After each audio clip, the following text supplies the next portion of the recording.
Ben is a 40-year-old architect with balding hair and kind eyes. Kathy is a housewife caring for the house and children, looking younger than her years. The kitchen is the heart of the house, the place where the family comes together. Aaron and Josh, their teenage children. Aaron, a 16-year-old girl, is preoccupied with her appearance, scrutinizing her makeup in the mirror. Josh, a 14-year-old teenager, is engrossed in his phone, texting his friends. Katie lovingly watches over them as they exchange jokes over breakfast, discussing plans for the day. It seems like a normal, happy family in front of us. After breakfast, the children leave for school. The house is quiet. Katie gets to work cleaning. She carefully wipes the dust, washes dishes, creates order and coziness in the house. But her movements are mechanical, lacking enthusiasm. Ben works in an architectural firm in the center of the city.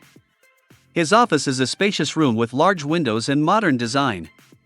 He works on a complex project, but his thoughts often return to Katie, to their relationship. He feels that something is leaving, that they are drifting apart. Katie, left alone, feels lonely. She tries to fill the void with activities. She meets with her friends for coffee, discussing the latest news and gossip. She does yoga, trying to relax and de-stress. She reads books, immersing herself in a world of fictional stories. But nothing can dull her anxiety and frustration. Summer vacation is approaching. Katie and Ben decide, as they do every year, to travel with their children to their summer home by the ocean. They hope that a change of scenery will help them to rebuild their relationship, to regain their former intimacy. The drive to the summer home takes several hours. There is fun and noise in the car, but Katie and Ben try to stay away from each other. They avoid frank conversation, hiding their true feelings behind a mask of friendliness. The summer house is a cozy, bright dwelling located right on the ocean.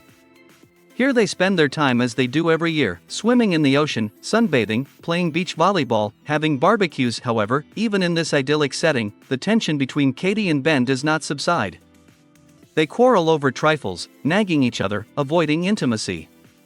Ben spends more and more time alone, walking on the beach or reading books. Kathy seems depressed. She tries to maintain a semblance of a normal relationship for the sake of the children. One evening, after dinner, the children go to bed. Ben and Kathy are alone on the terrace, watching the sunset. They sit in silence, each immersed in their own thoughts. Tension hangs in the air. Suddenly a quarrel breaks out between them. They express to each other all the resentments and grievances they have accumulated. Ben accuses Kathy of being disinterested in him, of being preoccupied with the house and the children and forgetting about him. Katie accuses Ben of not paying attention to her, of being cold and distant. There is pain and frustration in their voices. They say hurtful words to each other that hurt to the core. The quarrel ends in nothing. They go to separate rooms, feeling devastated and unhappy. The children, sensing something wrong, are worried. Aaron tries to talk to her mother, but Katie avoids a frank conversation, saying that everything is fine. Josh tries to talk to his father, but Ben also avoids frankness, saying that he and his mother are just having temporary difficulties. The day comes when the children must return to town to get ready for school. Katie and Ben drive them to the train station. As they say goodbye, they feel relieved and sad at the same time. Relief at not having to pretend anymore, sadness at the realization that they may be losing each other. After the children leave, Katie and Ben make the difficult decision to live apart. Ben moves to the city, renting a small, minimalist furnished apartment.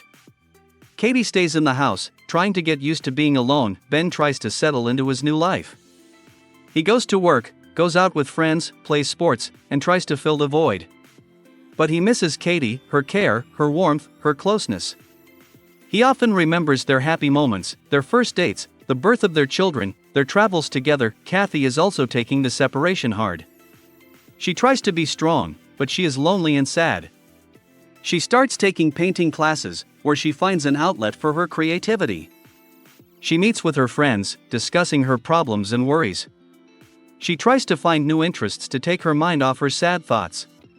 She remembers her and Ben's past, their love, their dreams, their plans for the future. She wonders where they took a wrong turn, how they got to this point.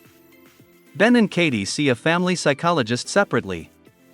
They tell him about their problems, their resentments, their fears, their hopes. The psychologist tries to help them understand each other, to see the situation from the other side, to find a compromise, to restore their relationship. He asks them difficult questions, forcing them to reflect on their actions and motivations. Ben meets a woman named Martina. She is an architect, as passionate about her work as he is. They spend time together, discussing projects, visiting exhibitions, and sharing their ideas. Martina shows interest in him, but Ben is not ready for a new relationship. He still loves Kathy despite all the difficulties. Kathy begins to connect with a former classmate named Arnie. He is divorced and single and shows her signs of attention. They spend time together, going to movies, going to restaurants, to concerts. Arnie is a good, kind man, but Kathy feels nothing but friendship for him. She still loves Ben, her heart belongs only to him. Ben and Kathy meet to discuss issues related to the children, the house, finances, and child support.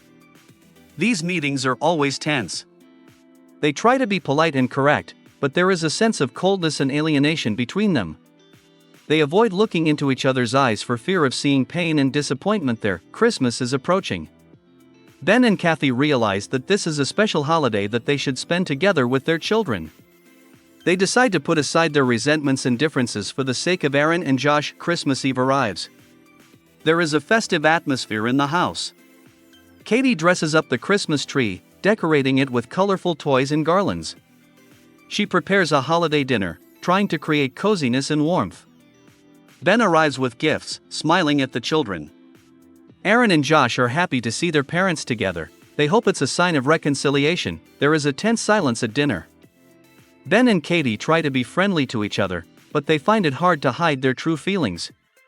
Aaron and Josh sense that something is wrong between their parents, that their relationship is still not mended. After dinner, everyone exchanges gifts. Aaron and Josh give their parents homemade cards and keepsakes made with love. Ben gives Katie a beautiful necklace, hoping it will symbolize their reconciliation. Katie gives Ben a new shirt, choosing it carefully. Later, when the children go to bed, Ben and Katie are alone by the fireplace. They begin to talk about their feelings, their problems, their mistakes. They confess to each other that they still love each other despite all the difficulties. Ben tells Katie that he misses her, their home, their life together. Katie tells Ben that she misses him too, his love, his support. They cry as they remember their happy moments and bitter resentments. They decide to give their relationship another chance. They realize that they need to change a lot, to learn to listen and understand each other, to forgive each other's offenses, to be more attentive and caring. They begin to visit a family psychologist together, trying to talk openly and honestly about their problems. They learn to communicate with each other, to express their feelings, to solve conflicts peacefully. Ben and Katie begin to spend time together as before. They go to the movies, to restaurants, walk in the park, hold hands. They remember their happy moments, their first dates, the birth of their children. They realize that their love is still alive, but they need to work on it to make it stronger and stronger. They realize that marriage is not only love, but also labor, patience, forgiveness, and self-sacrifice. Gradually, their relationship mends. They become a family again. The atmosphere of love, warmth, and comfort reigns in their home again. One evening, after dinner, Ben and Katie sit on the terrace and look at the stars. They hold hands, feeling happy and peaceful. Ben tells Katie that he is grateful to her for giving their relationship another chance, that she believed in their love. Katie tells Ben that she too is grateful to him for loving her and supporting her, for always being there for her. They realize that their story is a story about love, about marriage, about family. It is a story about how difficult it is to keep love, but how important it is to fight for it, to not give up in the face of difficulties. They realize that life is not always easy, that it has ups and downs, but together they can overcome any difficulties if they support each other and believe in their love. Ben and Katie are standing in an embrace on the ocean, looking out at the rising sun. They smile at each other, feeling happy and confident about their future. They know that their love is the most precious thing they have and they will cherish it forever.